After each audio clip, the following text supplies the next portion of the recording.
que es tan importante como es el bienestar emocional, la salud mental, y además enfocado como está aquí, desde lo personal a lo comunitario.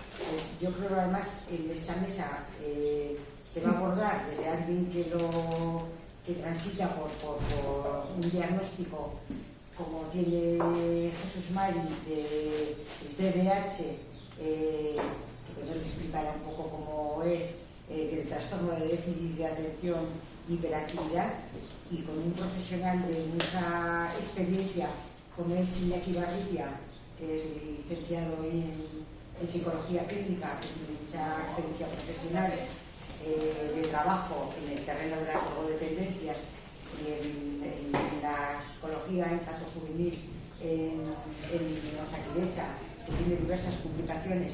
A mí me encanta presentar esta mesa pues porque en mi caso he tenido un hijo que con 44 años murió de suicidio. Yo digo de suicidio porque también durante 20 años transitó con una enfermedad del ánimo, como es en el caso de mi hijo, el trastorno bipolar, y bueno, pues desgraciadamente acabó con nada que quisiéramos que acabe, con un tsunami en nuestras vidas, por un efecto con una muerte así, y he conocido lo que es el paso por la enfermedad mental, he conocido lo que es el estigma de la enfermedad mental, las dificultades y las carencias infinitas que hay en el sistema sanitario y en la comunidad. Y bueno, pues siempre me ha parecido que el trabajo asociativo, el trabajo en comunidad ayuda. Yo en los 20 años de la enfermedad de mi hijo he colaborado con ANIFES, que es una asociación de familiares con enfermedad mental en Guipúzcoa, y ahora, después de un desenlace tan jodido, también estoy con los grupos de familia que hemos perdido un ser querido por suicidio, y que son grupos de ayuda mutua que nos sirven para transitar por lo que supone una muerte así, que no solo es elaborar la pérdida, pero sino que las familias realmente ya hemos pasado por esto, y encima cargamos con el tema de la culpa, y que a mí me parece que esta culpa que cae sobre las espaldas de las familias hay que trasladarla a la sociedad, que hace que haya personas que, como mi hijo, no encuentran razones de vivir pues, por lo que esta sociedad ofrece, ¿no? Entonces me sentía muy implicada en presentar esta charla. Creo que tenemos la suerte de poderlo abordar desde algo muy real, de alguien que lo vive en primera persona y que está trabajando, dando la cara a todos los niveles, como es Jesús Mari, al que yo admiro muchísimo que lo haga con esa valentía, y a Iñaki Barrutia, que nos va a dar, le daré paso primero a Jesús Mari y luego a Iñaki, y abriremos en el público pues para todo lo que queréis plantear. Vienen en herrera, se viene en euskera.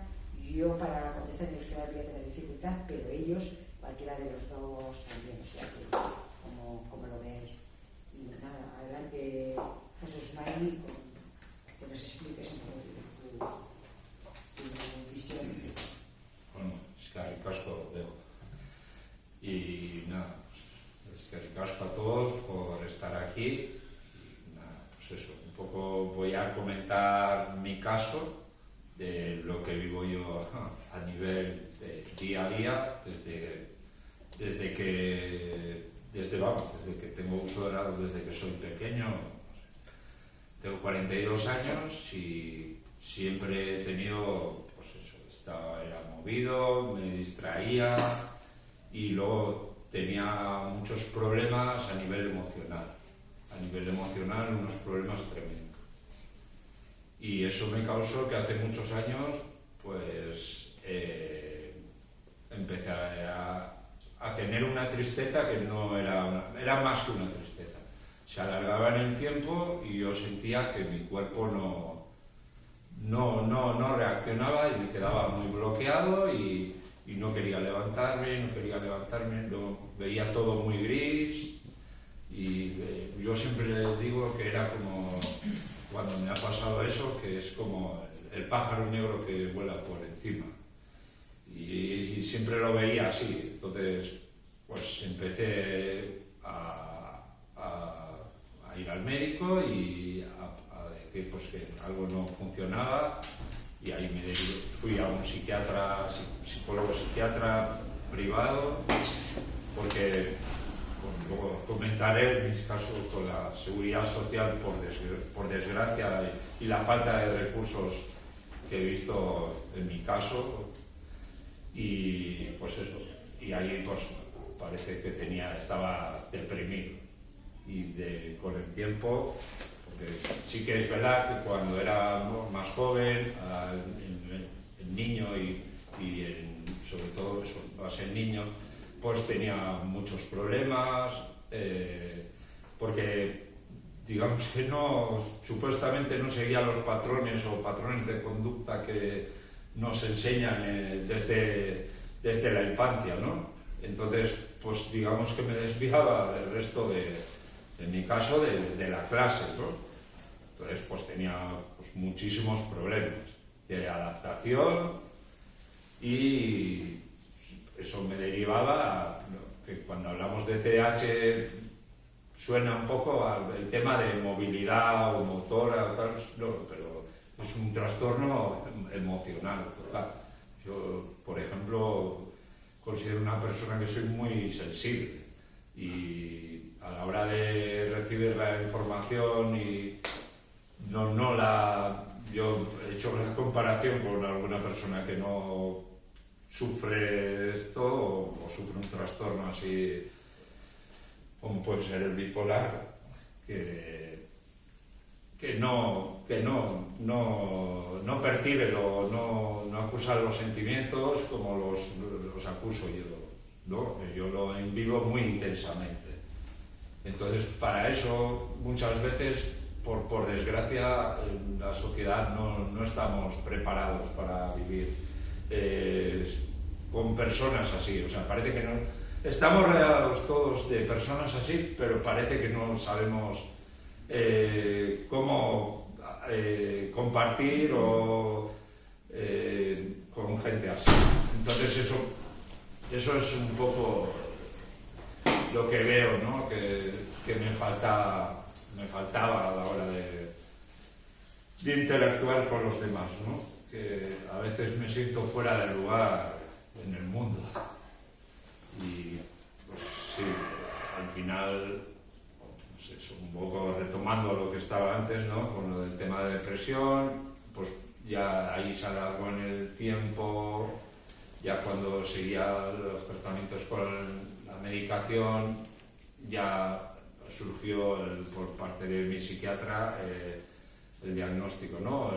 Oye, creo que del tiempo que llevas y tras la depresión, creo que y toda la información que hemos ido recopilando también aquí, cuando han estado tus padres, tu pareja, creo que puedes tener o que has sido TDAH desde pequeño, que no sabía qué era.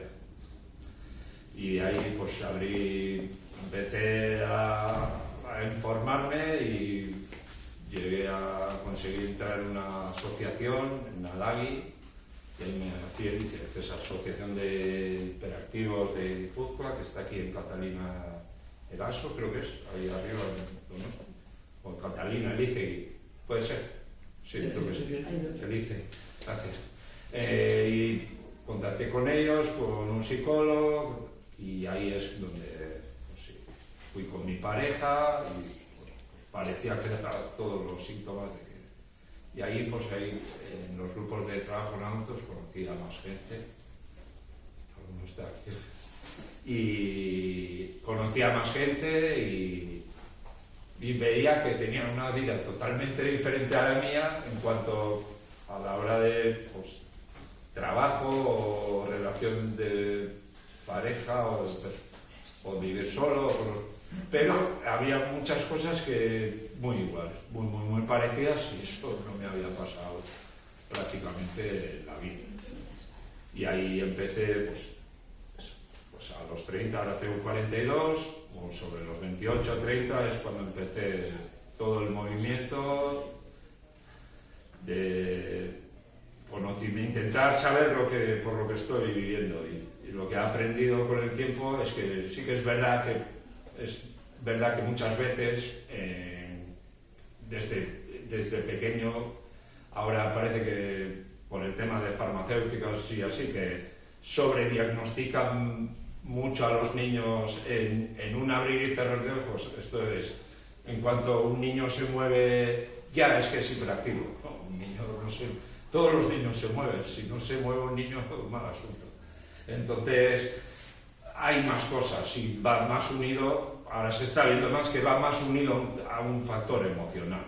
Por lo que sea algo, yo no soy médico, aquí, él está aquí, pero hay algo más que, o sea, transmisor, no lo sé, desconozco, o sea, nos lo han explicado un montón de veces, pero hay algo más que ahí hay algo más. Entonces, que un movimiento o factor motor es un tema totalmente emocional y que basa mucho en la autoestima, pero muchísimo además, es el motor, como suelo decir yo.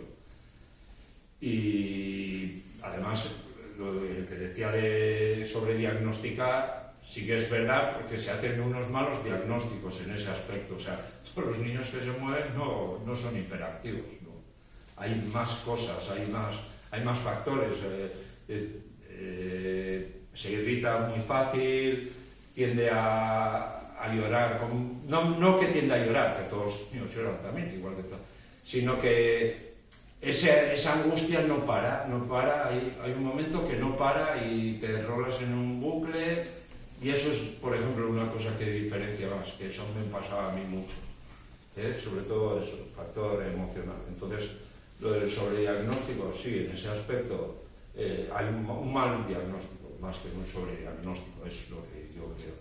Y aparte de eso también, que ya, digamos, en la edad adulta, y no en la edad adulta, igual hay gente hay niños o personas que, aparte de la medicación, que lo que es súper importante es la psicoterapia. Más, para mí, igual hasta más que la medicación, muchísimo más. La visita al psicólogo y que te ayude a trabajar contigo, a trabajar de tus emociones, todo lo que es la parte psicológica, que no es solo hay una pastilla y te soluciona la vida.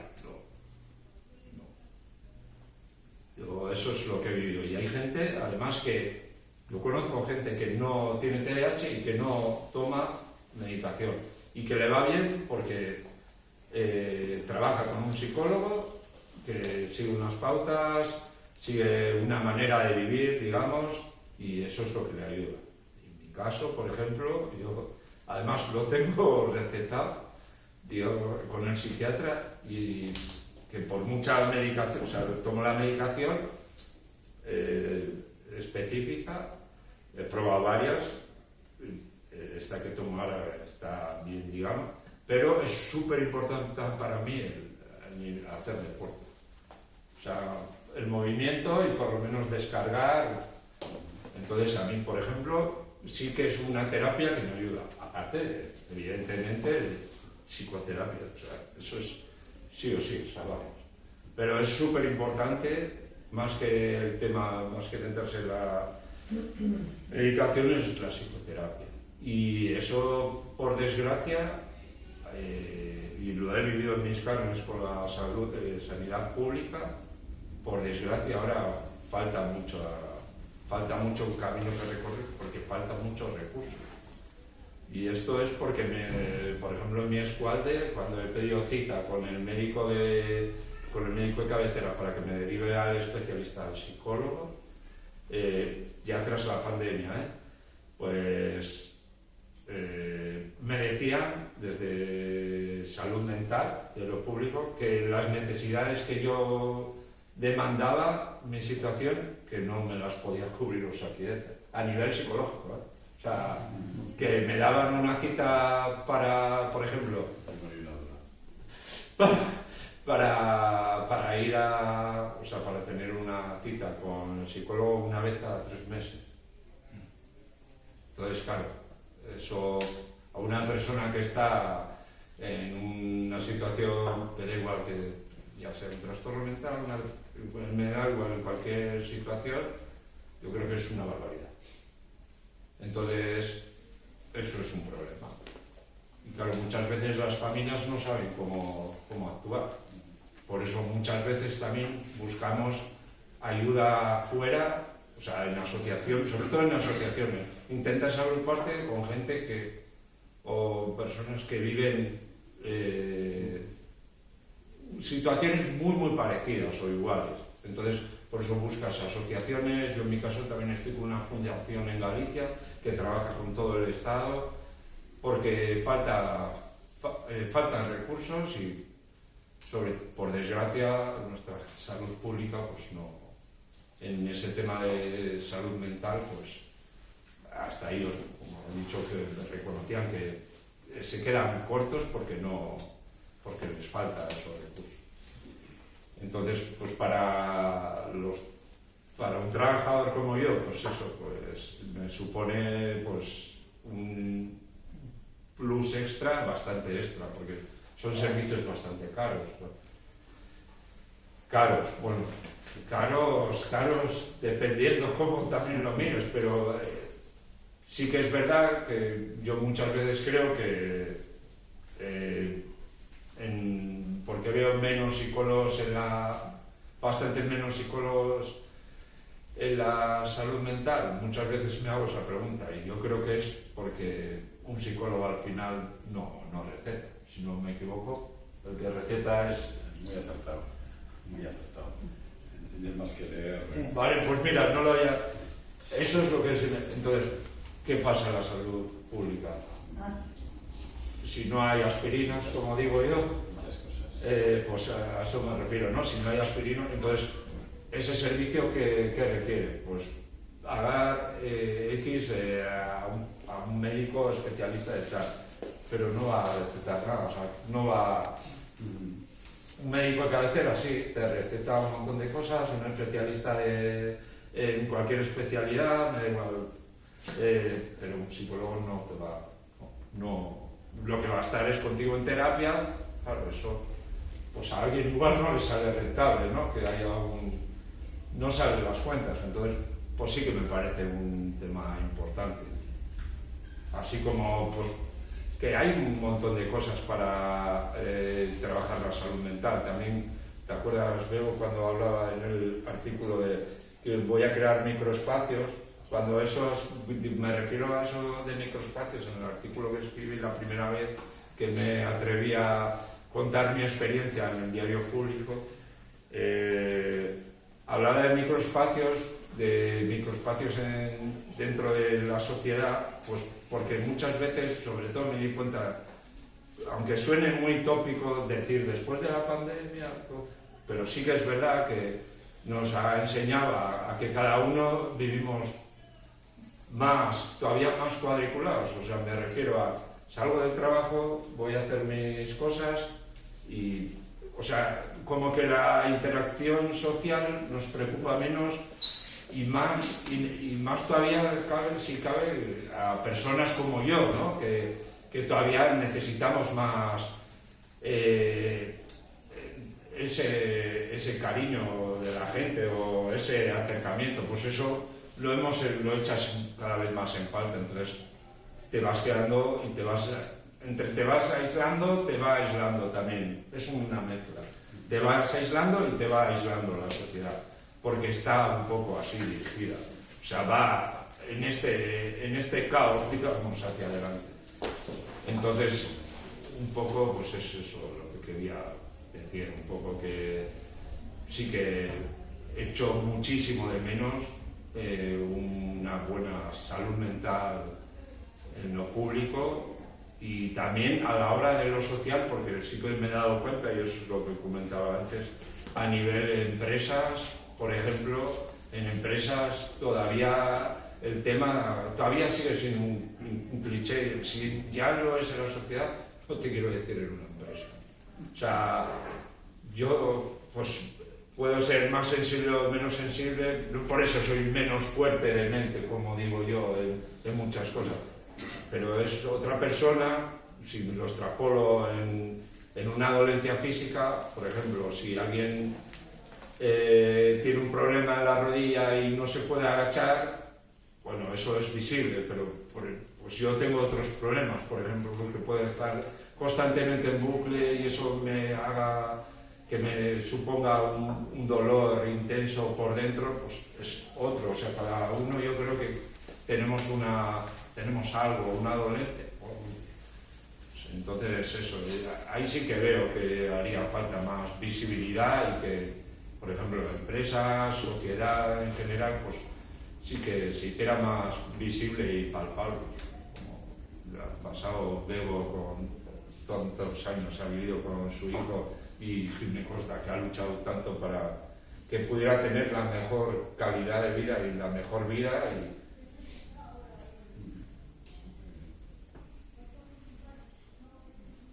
Iñaki, te dejamos todo el peso. Te dejamos todo el peso. Eskerrik asko Begoña eta Susmari, bueno, zuen bizipenak ekartzea erren, ¿no? Entonces, que aportéis estas vivencias es muy generoso y ayuda a entrar en el tema de los cuidados y de la salud mental. Bueno, eskerrik asko zui etortzeagatik. Bueno, nik gaztelera ezingot, askoz beharreztasun gaixa daukat, baina baten batek gure bat euskeraz galdetu, bueno, arrazorik ez, baina, bueno, gai teknikoekin nik ikasketak egin dituen gazteleraz, latinez, castellano antiguo, frantzez, baina, bueno, gero, etxien bai entzundakoa, etxien erabiltzakoa, horregatik gai teknikoetan askoz hobeto manejetanaz gazteleraz.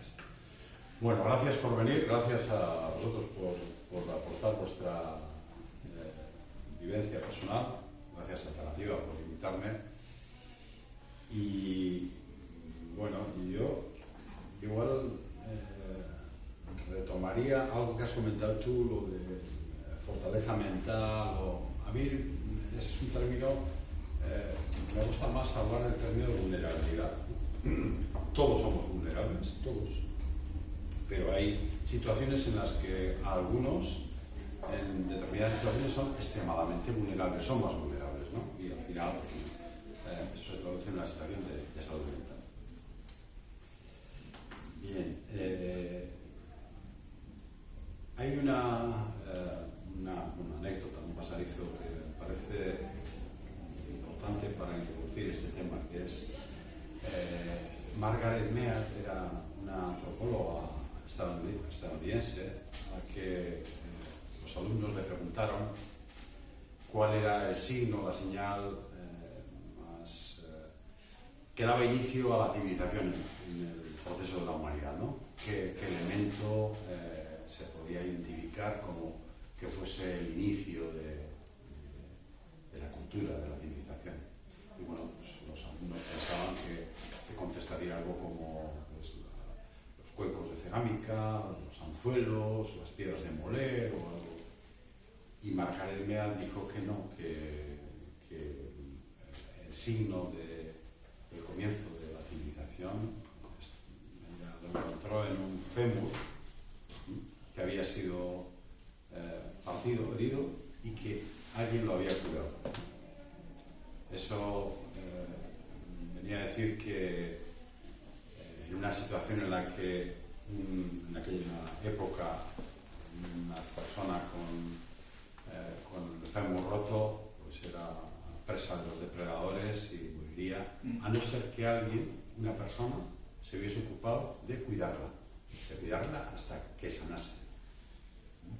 Los cuidados, ¿no? Venía a decir que los cuidados son el signo y el elemento más importante como indicio de la civilización. Todas nosotras estaremos de acuerdo en que las culturas más avanzadas en términos de valores son aquellas que se ocupan de las personas más vulnerables, en el sentido en términos biológicos, ¿no? La infancia, las personas menores y la senectud.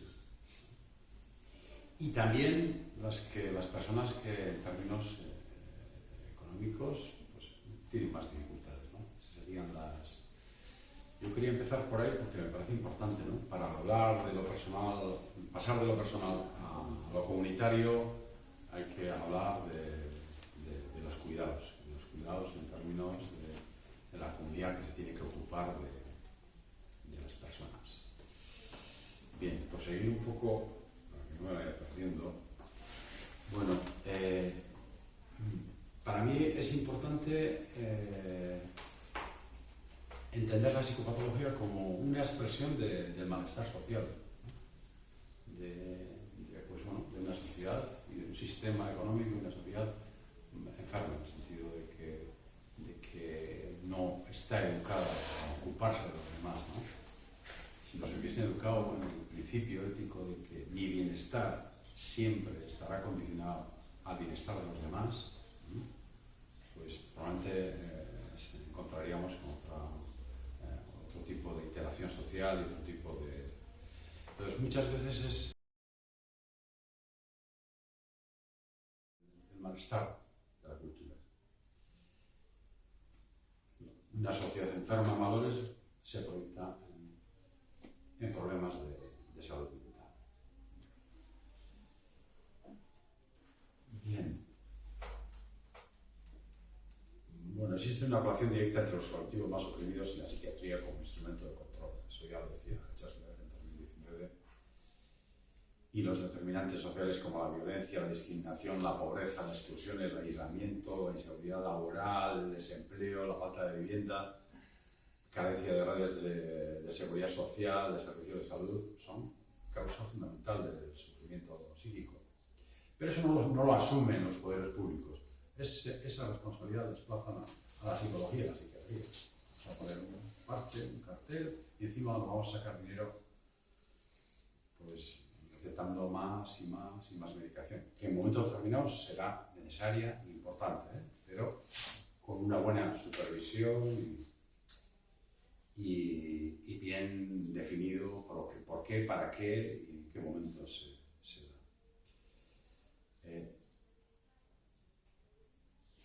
Bien. Primero quiero que se haga cuando hablamos de salud mental hay dos enfoques diferentes. Uno es el enfoque individual y biologicista, que se basa fundamentalmente en la medicación. Y en este momento estamos viviendo eso. Y otro sería el enfoque comunitario. Y eso supone una intervención integral, psicosocial. Biológica, pues bueno, pues porque en momentos determinados, pues probablemente sea necesaria una compensación química en un momento, ¿no? Pero psicológico, psicológico, pues porque muchas veces cuando hay un problema de salud mental hay que ayudarle, acompañar a la persona a identificar el origen, los porqués, y eso supone hacer un trabajo de introspección muy importante, porque a veces detrás de los malestares están mandatos paternos, están vivencias personales, y es bueno que uno sea capaz de identificarlos, hacerlo suyo, integrarlos y lograr que esos no determinen su bienestar personal. Y eso es un proceso de introspección. Eso es largo, pero es más barato. Es largo porque supone un proceso de acompañamiento para que la persona se haga dueña y consciente de por qué se encuentra así, por qué sufre y cómo resolver. Pero es más barato porque no se cronifica.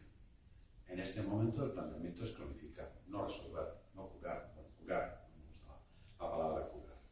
No superar una situación de extrema vulnerabilidad. En lugar de eso, pues se cronifica haciéndolos dependientes de mucha medicación. Entonces, esa sería la diferencia fundamental que quiero que quede aquí como elemento importante. El enfoque individual y biologicista, basado fundamentalmente en la medicación y que lo que hace es enriquecer la industria farmacéutica, y hay mucha presión para que se mantenga eso. Y otra visión, la comunitaria, o la integral, una intervención integral biopsicosocial. He dicho biológica porque será necesaria la compensación química en determinados momentos, psicológica porque uno tiene que hacerse dueño del problema y para eso hay que acompañarle, y social, porque muchas veces cuando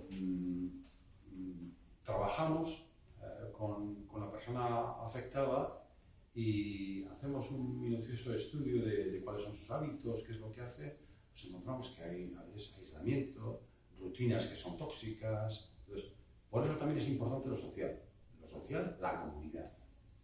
Bien, en esos dos enfoques, en el individual, ahí no interpelamos ni a los poderes públicos ni a la comunidad. Eso es un problema de psiquiatría, de psicología, medicación y punto. En el otro, en el enfoque integral, en el enfoque comunitario, ahí sí interpelamos a los poderes públicos y a la comunidad, diciendo, no, hay que implicarse en esto, ¿no? Todos tenemos que resolver. Un ejemplo personal, bueno, del confinamiento. Sería un ejemplo de intervención comunitaria. En el confinamiento, en Arrasate, espontáneamente se creó una red importante de 200 voluntarios. Unos se ocupaban de llevar alimentos a personas mayores, otros de llevar medicación, gente que estaba aislada en casas, otros de enseñar, de ayudar en los trabajos escolares a los niños. Muy diversidad, una red con diferentes objetivos, y otra, que esa lo organizamos entre 3 psicólogas, me incluyo el único, una profesora de universidad, mi hija que también es psicóloga, y yo, nos juntamos, convocamos, hicimos un llamamiento y agrupamos a 22 psicólogas implicadas en dar atención psicológica por teléfono, gratuita, en aquella época. Coordinado por los otros 3, aquello surgió espontáneamente. La comunidad se hizo cargo de una realidad complicada. Ese es, para mí, el ejemplo ideal de una intervención comunitaria.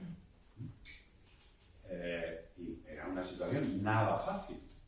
El teléfono lo puso mi hija, el ayuntamiento, bueno, esa es otra película.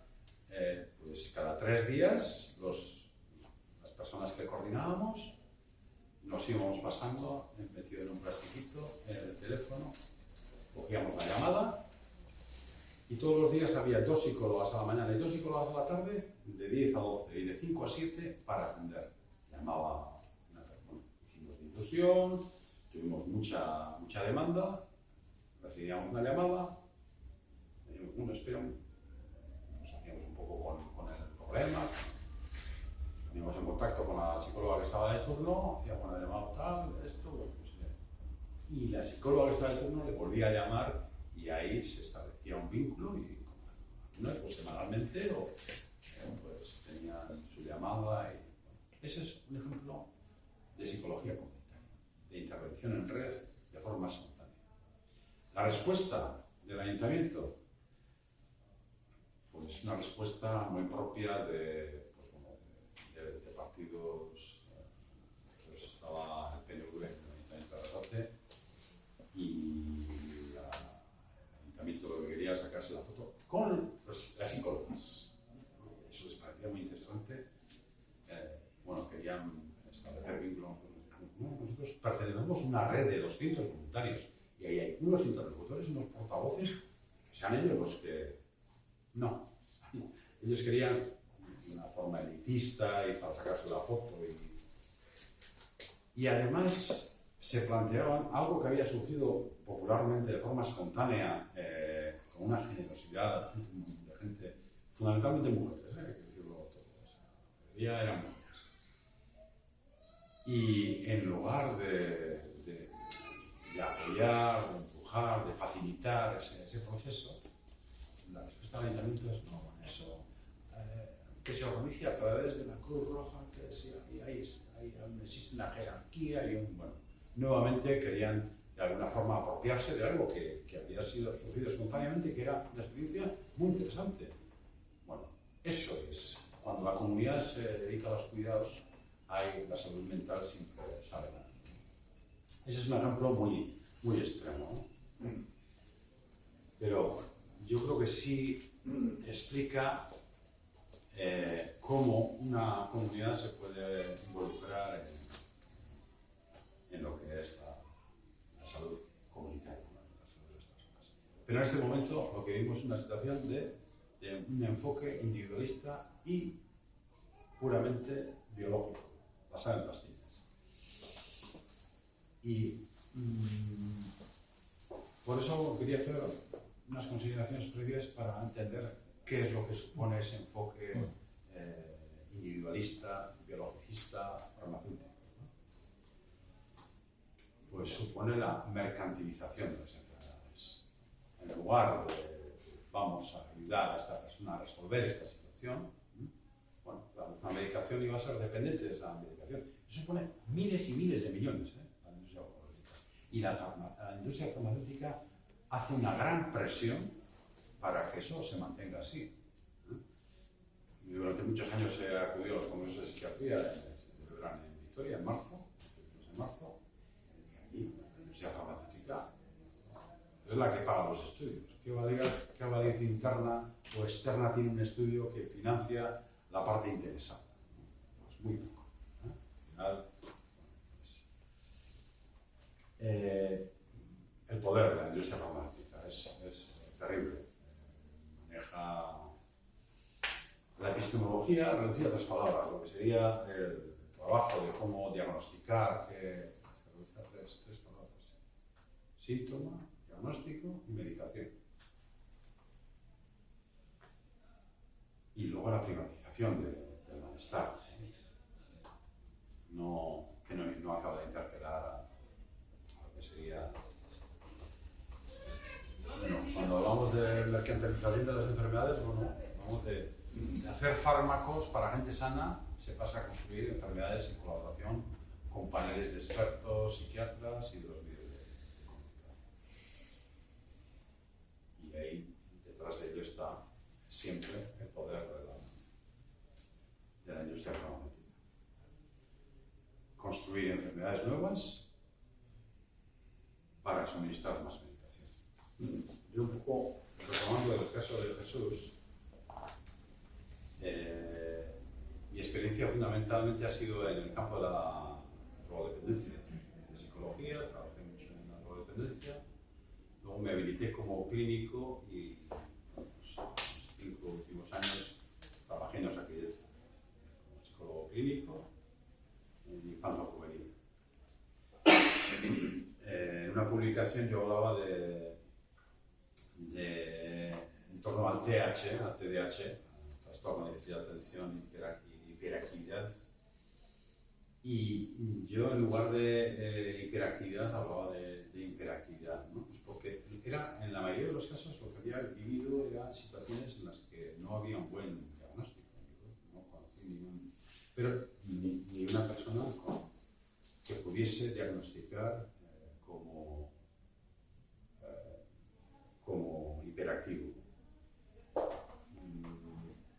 ¿Déficit de atención? Sí. Déficit de atención, sí. Pero déficit de atención a mí me gustaba más llamar una ausencia de autonomía. Yo, cuando me encontraba con un chaval que tenía un déficit de atención, lo que subyacía a ese déficit de atención era falta de autonomía. Había una relación muchas veces dependencial de la madre hacia el padre. Y había una gran presión para meter el Concerta y el Mexicanidato. Sin medicación, que son estimulantes, paradójicamente se llaman estimulantes, y bueno, había mucha presión. Cuando estoy trabajando en Alto de Mondragón, Alsate, pues, cubríamos toda la zona, desde Gatzaga hasta Ermieta, Anzola, Vergara, Mondragón, Oñate, Arechavaleta, Escoriaza, pues, no sé cuántos, 100 y pico mil, no sé cuántos habitantes. Pues las circunstancias de la atención eran una cita cada mes y medio. 250 pacientes, una cita cada mes y medio. Y a la vez había que... Y en esas citas yo, como psicólogo, atendía durante 50 minutos, 10 minutos para escribir el evolutivo y lo que me daba de sí, pero siempre 50 minutos mínimo. A veces se alargaba. Claro, pues te da para atender 7 pacientes y además pues tienes que atender a las demandas de servicios sociales, de las escuelas, que de alguna forma consideran que, bueno, que tú vas a resolver, ¿no? El problema, ¿no? Atendiendo una vez cada mes y medio, eso es prácticamente imposible.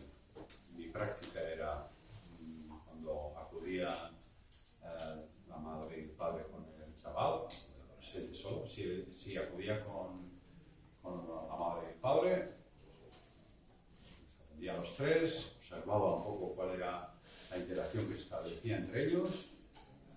Luego le cogía individual al chaval o a los padres, y al chaval. Y finalmente les convocaba a los padres y les daba una serie de pautas. Porque decía, yo en mes y medio no les voy a ver. El terapeuta tienen que tener en casa. Tengo que ayudarles a estos padres a cómo manejan esa situación. Claro, eso es... Pues bueno, eso es lo que podía hacer, pero lo lógico es que yo pudiese atender, que hubiese suficientes psicólogos para que pudiésemos atender, pues a veces hasta 2 personas, hasta 2 veces a la semana. Teníamos situaciones en las que acudía un adolescente en crisis por un intento político de suicidio y claro, inmediatamente le ingresaban, pero salida del ingreso la cogíamos nosotros. 1 mes y medio a una persona que ha salido después de estar ingresada tras un intento político, que no le puedas dar 2 veces a la semana o mínimamente 1 vez a la semana para hacer un seguimiento intenso. Es una locura. Esa es un poco la situación de Osakidetza. Y hace poco pues han estado 4 meses sin psicólogo. Estábamos una psiquiatra, y la psiquiatra también tenía pues, 50 o 200 pacientes, y también se manejaba en una clave no terapéutica y no medicacional. Y, bueno, hicimos grupos con los padres y hicimos, bueno, lo que se pudo. Pero desgraciadamente lo que imperaba allí era la medicación en otras áreas y también en infanto juvenil. Os traía este ejemplo porque me parece importante, ¿no? Es que es algo que, claro, al final, pues el que tiene una dificultad, como me voy a privado, a un psicólogo privado, pues porque la salud pública me atiende una vez cada mes y medio, y al mes y medio, ¿y tú qué? Oh, no, claro, tienes el evolutivo y si tienes un poco de... estás, pero el que venía de sustitución, pues, tenía alguien una baja, bueno, tenía para leer todos los evolutivos, pero unas circunstancias para mí muy... Os hablo de esto pues porque, bueno, para que conozcáis un poco cuál es la realidad de Osakidetza. Pero hablando de la mercantilidad de las enfermedades, se ha hecho también un gran esfuerzo. El SM4, el SM5, bueno, son los materiales que se sirven las psicólogas, personas psicólogas, psiquiatras, pues bueno, para diagnosticar y para identificar las enfermedades. Pasan de una categorización a lo que es el aspecto más dimensional. Eso es algo mucho menos... A mí no me gusta ni la categorización, así que lo dimensional, pues menos, porque ahí entra, pues en el espectro autista, pues puede entrar hasta el antiguo introvertido, callado, que, bueno, no, es un introvertido de toda la vida, es una persona tímida, pues, que tiene inhábil a nivel relacional, inhábil emocionalmente, pero no es parece importante que quede claro el esfuerzo que hace la industria farmacéutica para mercantilizar las enfermedades. Gigantesco poder de la empresa farmacéutica que se apodera del discurso médico y de los tratamientos. Y con eso conlleva la privatización de la salud pública. Ya claro, tu médico personal, para ti solo, 20 euros al mes, muy barato. Pero de aquí a 20 años, pues o 10 o 5, no sabemos, una operación de cadera, donde haya privatizado la pública, pues costará 20.000 euros. O estaremos como Estados Unidos, ¿no? Con el fentanilo, ¿no? Pues estamos ahí tirados por la calle con una...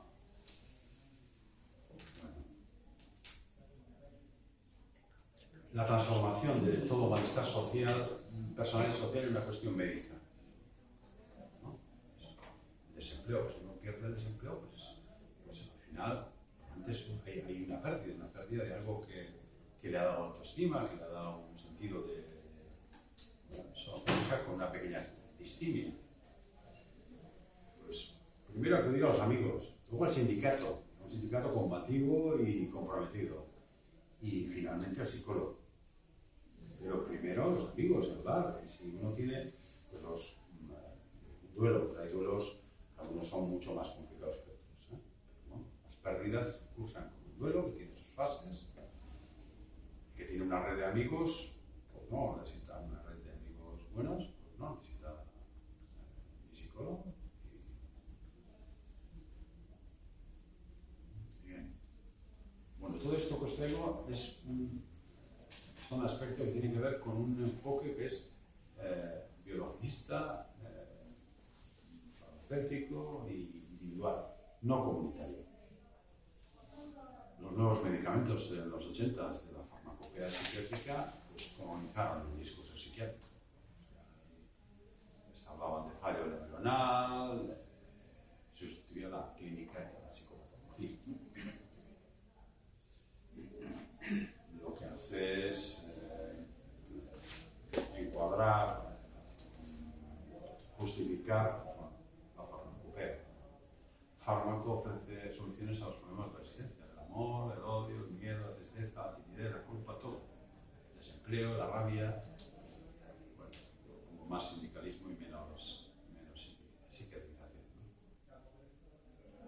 El CIE-10, el DSM, bueno, pues, las clasificaciones psicopatológicas actuales, también desde una visión crítica, lejos de estar amparadas por una evidencia científica, mucho menos por la crítica, están construidas con criterios extraclínicos de carácter político, social y fundamentalmente económico, en beneficio de la industria farmacéutica.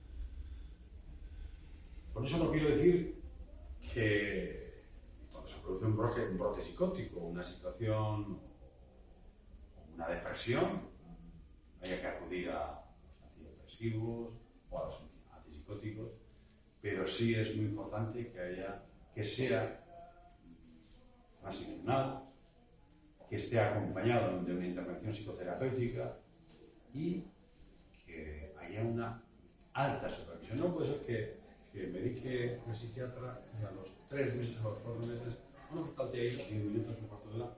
Estoy caricaturizando. Yo digo que hay psiquiatras que han trabajado conmigo muy implicados y que no se han basado exclusivamente en la medicación, sino que han tenido herramientas de psicoterapia para abordarlos. ¿Sí? Pero no puede ser que a los 3 meses, bueno, ¿qué tal te ha ido? Bueno, usted va a cambiar a esta otra que te va a ir mejor. No, eso no es una atención a una dificultad, a un malestar, a un trastorno. Bien.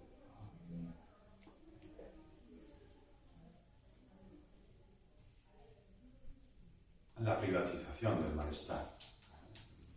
La acción neoliberal de los gobiernos va a posibilitar, por la ausencia de una doctrina sanitaria, salud pública y servicios sociales, aquí la medicina se impone al individuo. No se establece, no hay una relación horizontal, simétrica, ¿no? Asimétrica. Yo decido cómo te voy a resolver. Entonces, pues, narcisismo, que en algunos casos pues, los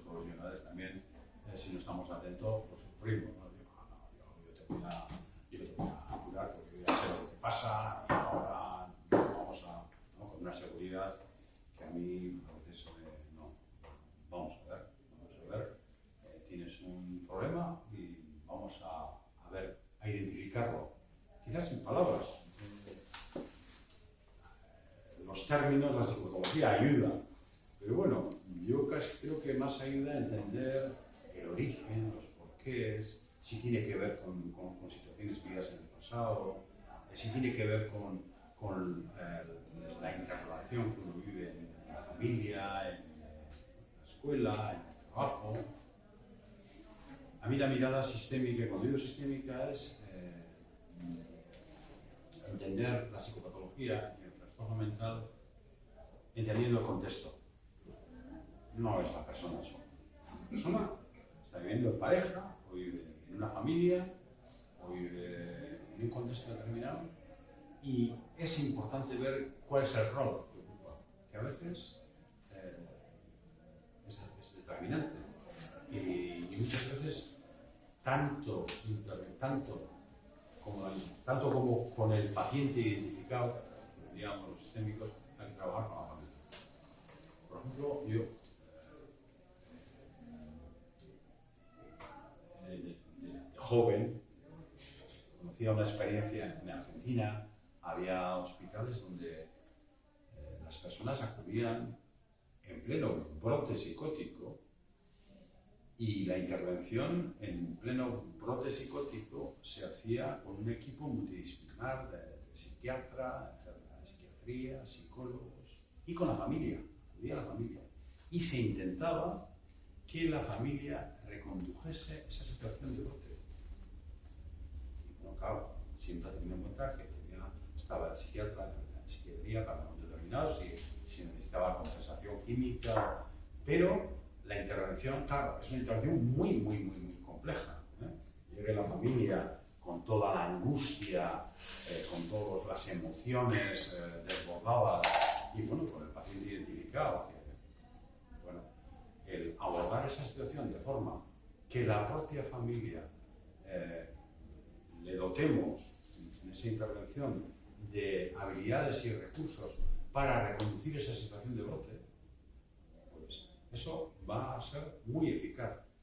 O, pues, en momentos determinados, también tendrá que tomar sales de litio, o un antipsicótico de concentración, pero si tenemos esa herramienta, probablemente las crisis sean menores. Y si a la vez trabajamos en términos de psicoterapia con él, pues, haciéndole más consciente de lo que es la alucinación, el delirio, pues va a ser mucho más eficaz. Y más barato. Y más barato. Bueno, me estoy saltando de lo individual a lo comunitario. Estoy poniendo diferentes ejemplos, ¿no?, de cómo es abordar exclusivamente con medicación y establecer una relación dependencial con la medicación y cronificar un trastorno mental. Y otra cosa es ver cómo ayudamos a esa persona a superar esa situación. Mujer que ha sufrido, otro ejemplo, violencia de género, ¿qué hacemos? Bueno, pues hay que primeramente buscarle un contexto de protección, un sitio donde esté aislada. Pero luego habrá que trabajar con ella para neutralizar la tendencia que tiene para establecer relaciones nuevas, relaciones tóxicas y con un nuevo maltratador. Y si no trabajamos eso específicamente, pues habrá tenido una experiencia buena, temporal, pero volverá a vincularse a una persona tóxica que vuelva a maltratar, si no se ha hecho un trabajo de introspección con esta persona. Y por eso además los grupos de terapia son muy válidos. Una persona que está en depresión porque ha perdido su trabajo, damos un antidepresivo o intentamos acompañarla en ese proceso, ¿no?, para que resuelva esa situación de pérdida, ¿no? La depresión va acompañada. O la ansiedad, la ecoansiedad, ¿no? Publicamos un escrito sobre en torno a la ecoansiedad. Efectivamente, hay muchos jóvenes que tienen que vivir con angustia esta falta de futuro. Pero bueno, si el cambio climático, la situación de la economía, el clima político de autoritarismo y fascismo campante, bueno, no hay futuro. Yo me recuerda los años, la década de los 90, entonces trabajaba en humanidades, los punkis, no hay futuro, y entonces esta situación de padecimiento, de ansiedad, que tiene un nombre, no por categorizar, sino por enlazar con una circunstancia concreta, pues ¿qué hacemos? ¿También la medicamos con un ansiolítico?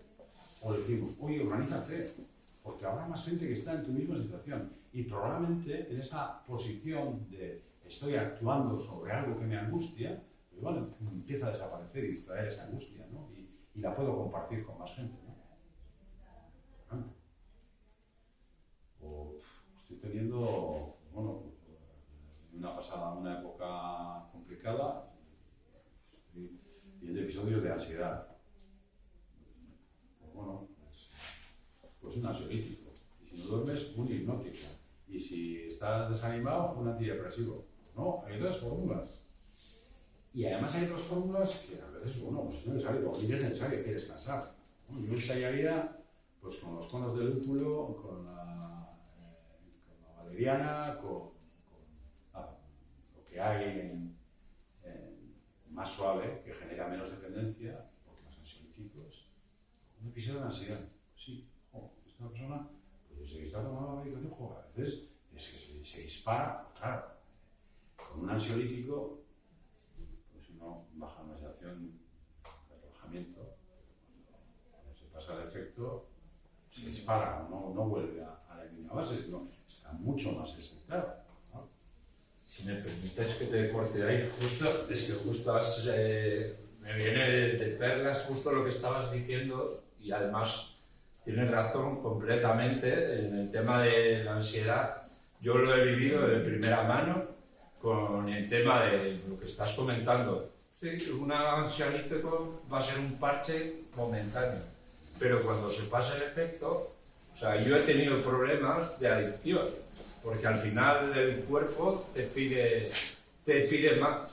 O sea, hay un momento que si tomas X miligramos, o sea, ya lo voy a, si por ejemplo tengo problemas para dormir, que muchas veces se usa para eso y cuando no debería, es para bajar un pico de una situación determinada, pero ya cuando lo estás utilizando ya para dormir, porque tienes una ansiedad tal que ya, eso es, ya te está generando la misma dependencia a la pastilla como te está generando esa ansiedad, porque si no tienes esa pastilla, que de hecho va a ir a más. La pastilla, el consumo de esa pastilla te va a ir a más. Entonces yo, por ejemplo, es una cosa que he aprendido y que además justo con mi psiquiatra lo hablaba. O sea, que me generaba más ansiedad. O sea, al final me generaba una dependencia. O sea, y eso es real, porque es una dependencia química. El efecto rebote de toda medicación. Bien, pues hay, bueno, todas estas consideraciones que hago pues tienen que ver con la concepción actual de la salud mental y cómo se está respondiendo a la salud mental, más en base a los intereses de la industria farmacéutica que en beneficio de la persona que sufre pues, un episodio de extrema vulnerabilidad. Me gusta más llamar que ponerle un nombre concreto. La manipulación también de ser positivo, los libros esos de autoayuda, el que no se plantean, los libros de autoayuda se plantean, hágalo tú, solo no. Lo de sea positivo, ¿cómo sea positivo? Si me han echado el trabajo, si he hecho una carrera y estoy trabajando en un bar, pues porque no tengo, sea positivo, no. Y el que es negativo, el que es rebelde, es un negativo, ¿no? Es que tengo todas las razones para ser rebelde, para indignarme. Y la indignación es sana. Y la rabia, esa hay que expresarla. Sea positivo.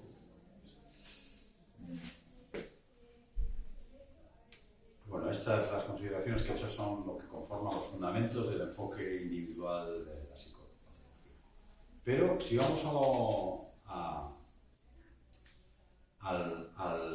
este es el enfoque individual, es un modelo teórico y estratégico que parte de un modelo biológico, unidimensional, y los problemas psicosociales son multidimensionales, tanto en causas como efectos.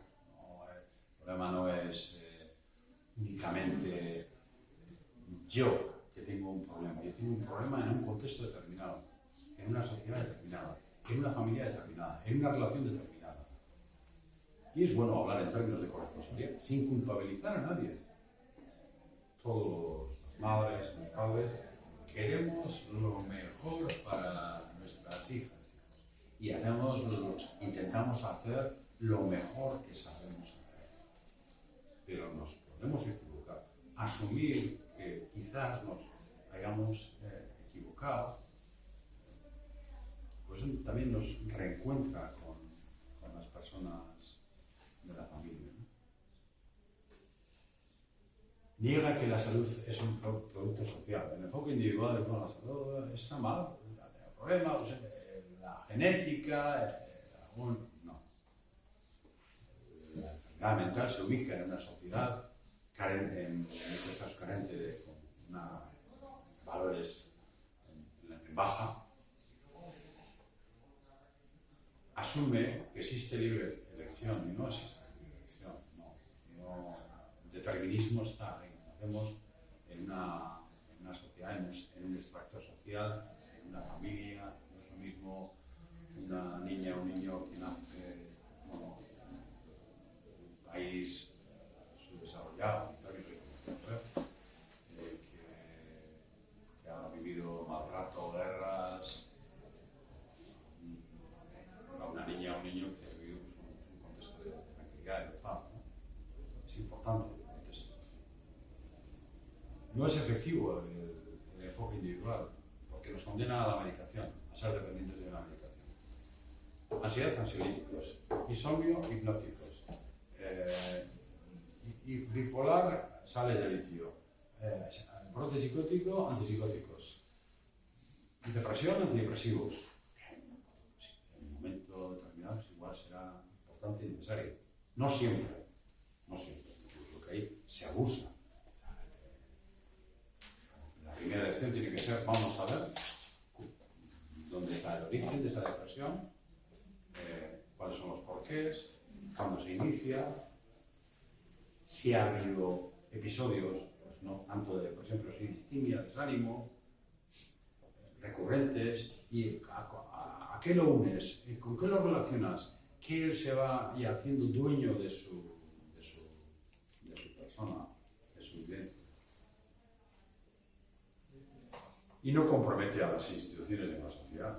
Es un problema genético, de tecnología, se da una medicación y no. La sociedad tenemos que interpelar a los poderes públicos y a la sociedad para que se comprometan. Y sería el modelo ecológico de salud mental, el modelo comunitario. Síntoma, individuo y el medio. Hay un síntoma, una situación de malestar, también que lo vive una persona, pero que lo vive en un medio determinado.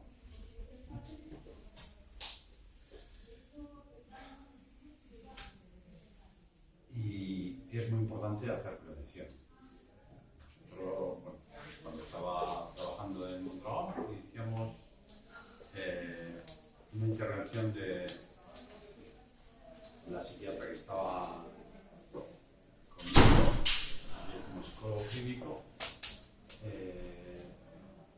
El planteamiento, además, la iniciativa fue de una trabajadora social, con otorgar medallas que fue iniciativa de ella, y bueno, coincidió con dos profesionales de salud mental accesibles y no jerárquicos, con claves de relación horizontales y simétricas. Y eso hizo posible que movilizásemos una mesa de coordinación. 3 psiquiatras, una psiquiatra, yo como psicólogo clínico, una trabajadora social, 3 pediatras, y nos planteábamos hacer una intervención precoz, usando un cuestionario de Génova, implicando a obstetricia y a matronaje, ya cuando el niño está en el vientre de su madre, hay determinar y ir identificando posibilidad de que pudiese haber a futuro alguna sin categorizar, simplemente de forma preventiva. En unión con la escuela, servicios sociales, Osakidetza. Y bueno, pues de lo que hasta la jubilación, la psiquiatra que trabajaba conmigo era de Zaragoza y se trasladó a Zaragoza, yo me jubilé y allí se quedó. Pero para mí es fundamental trabajar de forma precoz el trastorno, la salud mental. La escuela, muchas veces digo, psiquiatría infanto-juvenil, psicólogos infanto-juveniles. A mí cuando me mandaba un informe la tutora de la niña o el niño que estaba conmigo, me servía un montón. Yo sabía que es una persona que está todos los días con esa niña y que le conoce. Si yo ya os he dicho anteriormente que cada mes y medio, pues yo ya me había hecho una idea de qué es lo que, bueno, si había una falta de límites, si esos límites no eran consistentes, si había una dificultad determinada. El tener el refrendo del informe de la tutora me parecía importantísimo, casi más tanto como el de la consultora de la escuela o la orientadora. Pero la que más directamente está con ella, la que más le conoce es la tutora. Es una tutora sensata y capaz, te va a traer información que te va a sacar de dudas. Esas dudas que puedes tener, porque la limitación de tiempo que tienes para dedicar a... Bueno, pues muchos profesionales, yo voy a coordinar, no tengo tiempo para coordinar con la tutora o con la trabajadora social. Se coloca en una actitud muy jerárquica en el sentido no. Soy psicólogo clínico, estoy orientado en clínica, o soy psiquiatra, y bueno, no tengo tiempo, pero no. Claro, ese es uno de los problemas en torno a Osakidetza, la tendencia y la postura muy jerárquica de los profesionales. Que eso lo que hace es dificultar la coordinación y el sumar sinergias y cohesionar equipos para empujar el mismo sentido. Bueno, al final decía, anteriormente que hay tres vertientes, ¿no? La política, la científico-técnica y la social personal, ¿no? Cuando hacemos psicología comunitaria, pues la política, a los políticos hay que también movilizarles, involucrarles para que hagan cosas, para que si Osakidetza no está moviendo, pues que vayan desde la mancomunidad y que intervengan con el jefe de salud mental para que se hagan determinadas cosas. En el caso hipotético de la drogodependencia, la drogodependencia no se resuelve con dando los quesos y de charlas, ¿no? La drogodependencia en los 80, en los 90, como era interclasista y afectaba a todo el mundo, desde clase alta, media, y encima estaba el VIH, que eso generó muchos miedos, ahí se hizo una inversión potentísima. Ahí no tuvieron problemas para invertir mucho dinero en lo que era la prevención. Y entonces se hacía una prevención comunitaria, en los 80, en los 90. Prevención inespecífica para toda la población. Y eso sí, eran charlas. Prevención específica para los grupos de riesgo. Los grupos que podía haber de riesgo, había una prevención específica para ellos, trabajando en talleres de asertividad. Y prevención terciaria para la gente que estaba en consumo de droga, pues ayudarle a intercambio de jeringuillas, utilizar el preservativo para impedir que de ser toxicómano pasase a ser una persona infectada por VIH. Una intervención muy compleja que se organizaba con el liderazgo en el ayuntamiento, involucrando a escuelas, a Osakidetza, a los grupos recreativos, desde grupos de montaña,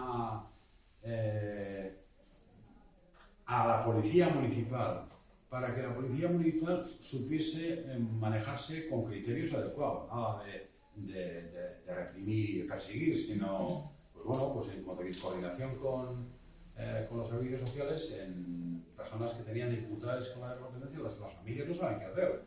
Pues darles claves y ayudarles a esas familias a vehiculizar a los hijos hacia programas de metadona o programas libres de droga. La intervención era muy completa. Los políticos, pues que legislasen o trabajasen en las tiendas para impedir que un chaval con 10 años pueda consumir alcohol, ¿no? Y Osakidetza, bueno, pues Osakidetza con sus programas de prevención programas de metadona o con los programas libres de droga que hacía comunidades, Manuene, en Foronda, y la escuela para detectar, bueno, pues, y si ya construyes una mesa, además utilizaba una metáfora que era muy interesante, que era la montaña, una metáfora que ayudaba a los participantes a entender que el esfuerzo de todos era fundamental. Una persona con un problema de adicción no sirve, tiene que hacer un proceso de introspección, una terapéutica, pero luego hay que hacer una reinserción. Y para la reinserción se utiliza los recursos del pueblo, desde el grupo de salida de monte hasta el grupo de monitores de tiempo libre, para ayudarle a la reinserción, pues estás haciendo un esfuerzo común. Eso es más complejo, pero es mucho más eficaz, es mucho más barato y nos interpela a todos. Y eso es la pasada de lo individual y lo personal a lo comunitario. Involucrar a todos los miembros de la comunidad en los cuidados. Me dejo cosas, pero no sé ni cómo andamos de tiempo, pero creo que lo fundamental se ha entendido la diferencia entre un enfoque individualista y farmacológico, fundamentalmente, a lo que es un enfoque comunitario, de intervención integral, bio, psicosocial. Y bueno, poco más que contaros. ¿Alguna pregunta que queréis hacer? Yo solo quería una cosa, que tú conocerás los ratios también de profesionales que hacen falta. O sea, estamos tan lejos de ratios, porque tienes el psiquiatra que te da la medicación, pero ¿a quién le da la asistencia psicológica? Luego, pues, hemos pasado yo por lo menos en los 200 años he estado mi hijo pasando por servicios de salud mental. La atención psiquiátrica ha tenido, el ingreso psiquiátrico, la atención psicológica una vez conseguimos, a darle herramientas de percibir sus estados de ánimo, una vez atendido las particulares o las privadas. Pero digo, el radio que haría falta.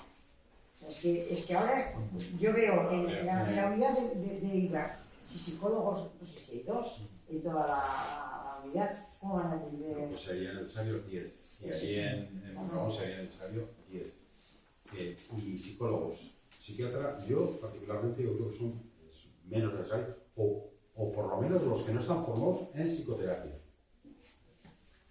Porque los procesos tienen que ser largos, determinantes, procesos largos, pero que van a ser, al final, mucho más eficaces.